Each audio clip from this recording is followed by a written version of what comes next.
Hello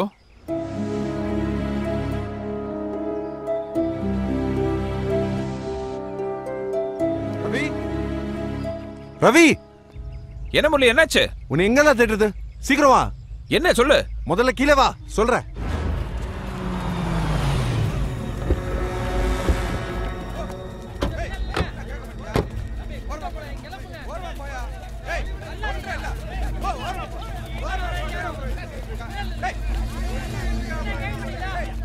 தம்பி பாருங்க தம்பி, இப்படி அநியாயம் பண்ணி வச்சிருக்கானுங்க தம்பி. இந்த அரண்மனைக்கு ஒண்ணுன்னா உசிரியே கொடுக்குறேன்னு சொல்லுவானுங்க. வேலைக்காரனுக்கு மாதிரியா வச்சிருந்தேன், என் கூட பிறந்த பொறப்பா வச்சிருந்தப்பா. விட மாட்டேன் தம்பி, விட மாட்டேன். இவனுங்களை கொண்டவனுங்களா நான் சும்மா விட மாட்டேன். எங்கேயோ கொண்டுட்டு உனத்தை இங்க வந்து போட்டிருக்காரு.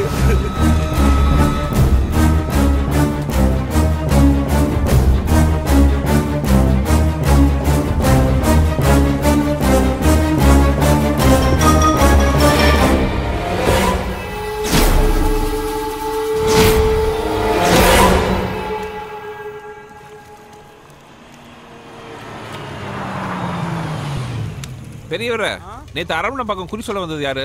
அரண்மனைக்கு போனது சங்கிலி இல்ல. சங்கிலி, உன தேட அரண்மனையில இருந்து ஆள் வந்திருக்கடா. அரண்மனையில இருந்தா?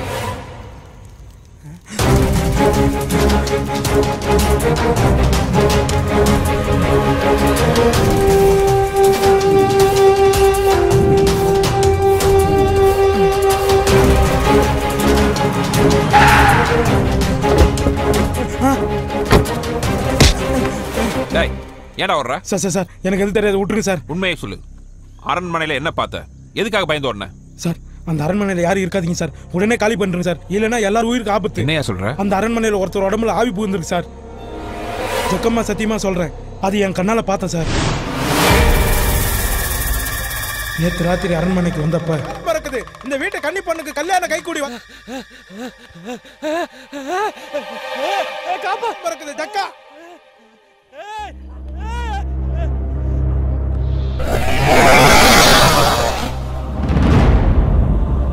அது ஒரு ஆள் ஆவேசமா கொலை பண்றதை என் ரெண்டு கண்ணால பார்த்தேன் சார்.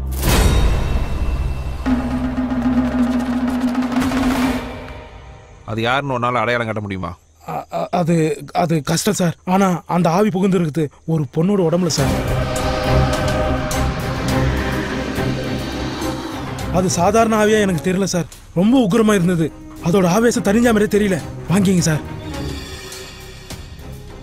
சார் இந்த முட்டை ஒரு மண்டலத்துக்கு சுடுகால வச்சு பூஜை பண்ண முட்டை சார். இதை நீங்க வீட்டுக்கு எடுத்துட்டு போங்க. அந்த ஆவி யார் உடம்புல இருக்குதோ இந்த முட்டையை காட்டி கொடுத்துறேன் சார். இல்ல இது சார் யோசிக்காதீங்க சார், அது இன்னும் எத்தனை பேர் காவாங்க போகுதோ. ஏற்கனவே 3 பேர் கொண்டு இருக்கு. உடனே கிளம்புங்க சார். அங்க என்னமோ இருக்கு. இங்க யாரோ நின்ன மாதிரி இருக்குது.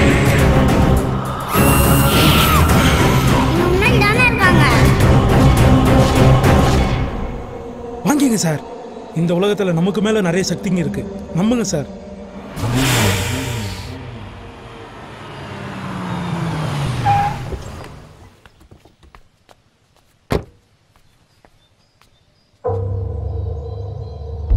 நாங்க இந்த வீட்டுக்கு வரதுக்கு முன்னாடியே சமயக்காரன் சொல்லாம கொள்ளாம போயிட்டு தான் சொன்னாங்க. டிரைவர் கூட எங்க குடிச்சிட்டு படுத்திருக்கான்னு தான் நினைச்சோம். வேலைக்காரன் நேத்து நைட்டு கூட பார்த்தோம். இதெல்லாம் எங்களுக்கே ஷாக்கிங்கா இருக்கு இன்ஸ்பெக்டர். வீட்டில் இருக்கவங்களா வர சொல்லுங்க, தனித்தனியாக விசாரிக்கணும். எங்களை சந்தேகப்படுறீங்களா? தோ வக்கீலே வந்துட்டாரு, அவரே கேளுங்க. இது போலீஸ் ப்ரொசீஜர்ப்பா, நம்ம கோஆபரேட் பண்ணி தான் ஆகணும்.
என்ன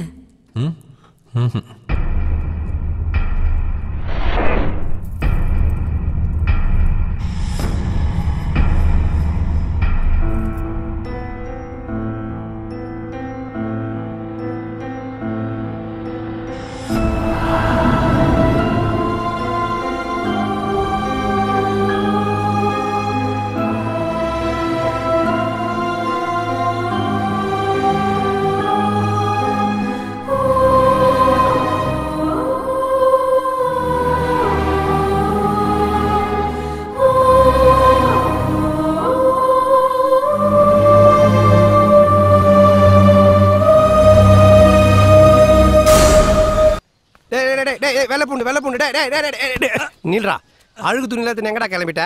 ஆத்துக்கா பாஸ், இந்த வீட்டுல இருந்த 3 பேரை எவனோ கொலை பண்ணி ஆத்துல தூக்கி போட்டிருக்கான். போனத ஆத்துல போடாம வீட்டு வாசலடா போடுவாங்க. ஐயோ, செத்து போன 3 பேர் இந்த வீட்டுல வேலை செஞ்சவன். மீதி இருக்கிறது நீங்களும் நானும் மட்டும்தான். டேய், அவன்லாம் ஒரிஜினல் வேலைக்காரங்கடா, நம்ம டூப்ளிகேட். அது நமக்கு தெரியும், கொலைகாரனுக்கு தெரியுமா? இந்த பார், இந்த கேஸ் முடிகிற வரைக்கும் வீட்டை விட்டு யாரும் வெளியே போக கூடாதுன்னு போலீஸ் சொல்லியிருக்கு. அதனாலதான் மொத்த குடும்பமும் வீட்டுக்குள்ள அட காத்துன்னு இருக்கானுங்க. இப்போ நம்ம வெளியே போனோம், போலீஸுக்கு நம்ம மேல டவுட் வரும். போடா உள்ள. ஏன் சார், ஆவியோட பேரு செல்விதான் உறுதியா நம்புறீங்களா? ஆமா, அந்த வேலைக்காரி குழந்தை எப்பவுமே செல்வி அக்கான்னு தான் சொல்லிட்டு இருக்கோம். வா, ட்ரை பண்ணி பாப்போம். மாமா இருமா இருமா இருமா. யோ பிடியா. ஏங்க ஊரே கூடி நிக்குது, இன்னும் எவ்வளவு நேரங்க ஆகும்? 3 பாடி சார், நீங்க அவசரப்பட்டீங்கனால என்னால சீக்கிரமா முடிக்க முடியாது. ப்ளீஸ் வெயிட் பண்ணுங்க. எப்பா, செல்விங்கிற பொண்ணை பத்தி கேட்டேன் இல்லையா? போலீஸ் ரெக்கார்ட் ஃபுல்லா நான் தேடி பார்த்துட்டேன். 5 வருஷத்துக்கு முன்னாடி செல்விங்கிற பொண்ணு கோவில் நகையெல்லாம் திருடிட்டு ஊரை விட்டு ஓடி போயிட்டான். எங்க தேடியும் ஆள் கிடைக்கல. இதுதான் அவளை பத்தி கிடைச்ச இன்ஃபர்மேஷன். அந்த பொண்ணை தம்பி, நீங்க எதுக்கு செல்வியை பத்தி விசாரிக்கிறீங்க? இல்ல, கிராமத்துல 3 கொலை விழுந்திருக்கு. அதான் ஏற்கனவே அந்த யார் இந்த பூசாரி வீட்டு செல்வியா? அவதான் ஊர் மானத்தை வாங்கிட்டா. அவளை பத்தி எதுக்கு பேசிட்டு?